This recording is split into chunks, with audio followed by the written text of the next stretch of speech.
Palitan lang natin yung landslide ng flood. Okay, so click nyo yung plus na icon para magdagdag tayo ng isa pang ipaprocess natin. So yung ating join to features in household pa rin siya. Yung geometry, predicate natin, intersect pa rin siya. By comparing to flood. Okay? Flood na siya. And then fields to add, flood din. Sige, dab yung Saan? Dito sa flood po ito, flood. okay. Yung same, ano lang din, yung settings, ang papalitan mo natin, instead na landslide, gawin mo kung flood.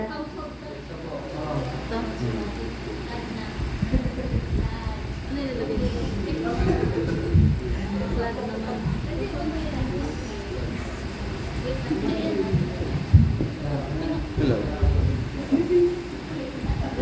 Okay na? And then join layer natin siya. Select natin sa household. Underscore join, underscore flood. Sundan mo ang household. Geo package pa rin. Meron ka na. May parcel ka? Yan. And then, Sabi illustrate po daw.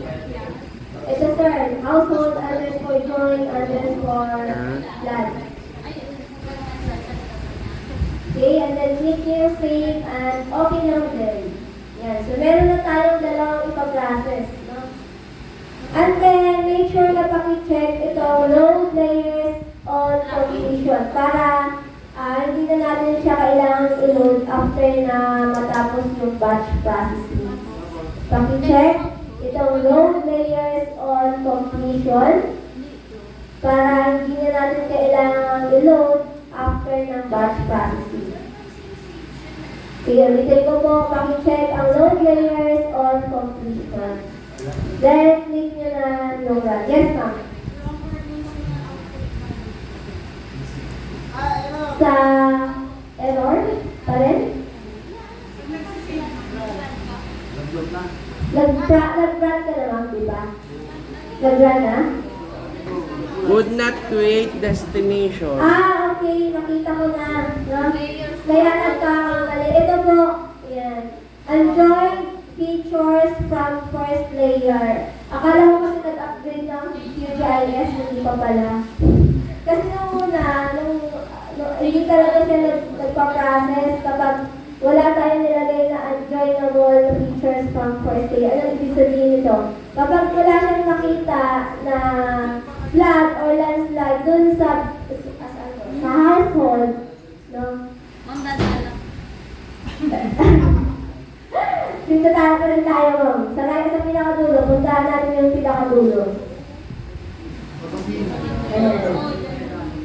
Okay, dito tayo sa unjoinable features from first layer. Pakita niyo na po ba yung unjoinable features from first layer? Sana? So ito po, no? So hindi siya magpa-process kapag hindi natin sinisave yung unjoinable layers, ay unjoinable features. Anong ibig sabihin ng unjoinable features? Yung mga features na wala siyang makitang flat or hazard.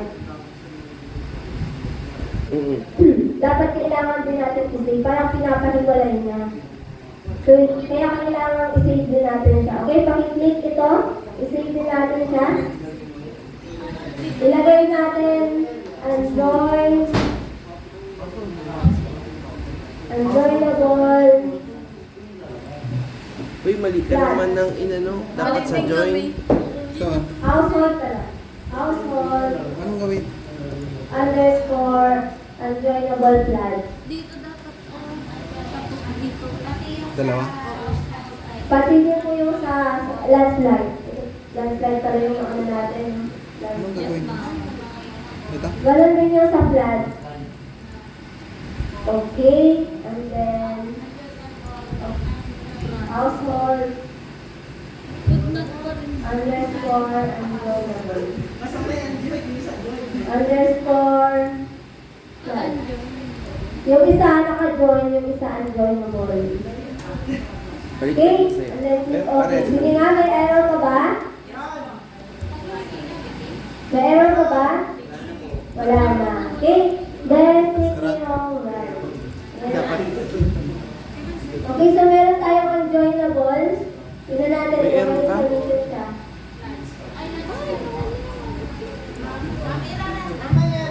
Dito dapat tatandaan mo lang. Pakiran po, run. Dapat lagi kiniklik yan. Kuya Jerome mo wala yung ganito. After mo ma-run, lalabas na dito yung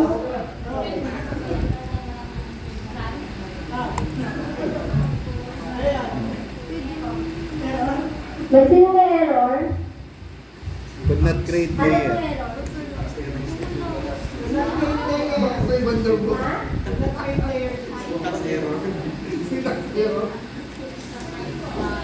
Sino po ang successful yung pag-process? Marami namang successful. So baka may kulang lang sa nilagay ni Sir. Sabi nga akin. Titingnan ko lang.